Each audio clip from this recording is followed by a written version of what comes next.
Assalamualaikum warahmatullahi wabarakatuh. Saya Toti Darmala. Saya akan mereview jurnal dengan judul Analisis Efektivitas Manajemen Perubahan pada Firma Hukum MAP. Jurnal ini karya dari Aisyah Pia Asrun Putri, mohon maaf, dari Staffordshire University, Kuala Lumpur. Yaitu membahas tentang perubahan signifikan yang terjadi pada firma hukum MAP ketika pada 3 tahun yang lalu managing partner memutuskan untuk mengimplementasikan client relationship management atau CRM ke dalam proses bisnis dan firma hukum MAP.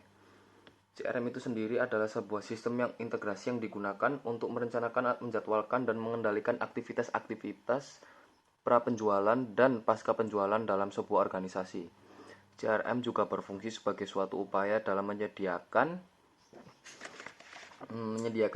teknologi jembatan strategis antara teknologi, lalu informasi, dan strategi pemasaran, konsep-konsep yang bertujuan untuk menjalin hubungan jangka panjang dengan klien. Jadi gunanya CRM ini sendiri untuk supaya melanggengkan hubungan antara kita sebagai yang punya law firm dengan para klien agar terus berkelanjutan, agar terus saling menguntungkan dan saling membutuhkan gitu. Dan juga terdapat driving forces. Driving forces ini artinya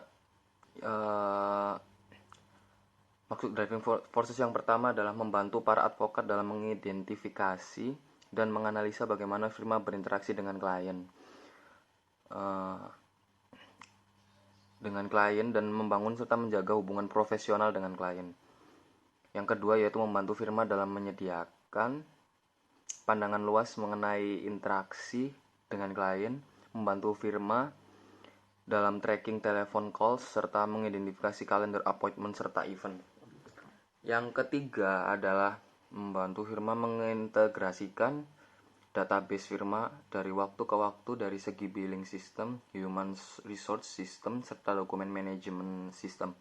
Yang keempat, membantu firma dalam membantu trend line report yang dapat melacak aggregate relationship strength antara firma dan klien. Dengan demikian, hubungan antara firma dan klien dapat dievaluasi dan diperbaiki hubungan profesional jangka panjang.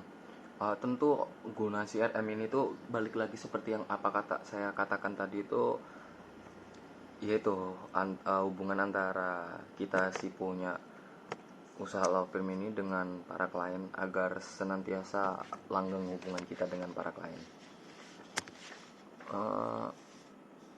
Lalu dengan demikian, setelah dilakukan pengkajian dan menimbang antara driving forces serta restraining forces, driving forces lebih kuat dibandingkan dengan restraining forces.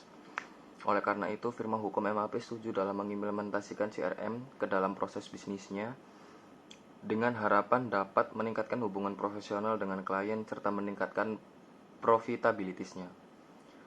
Sedangkan reaksi advokat dalam menghadapi perubahan tersebut cenderung positif, dikarenakan mayoritas dari mereka adalah early adopters. Hal ini menjadi peluang bagi firma hukum MAP untuk dapat beradaptasi dengan perubahan secara lebih baik dan lebih optimal lagi.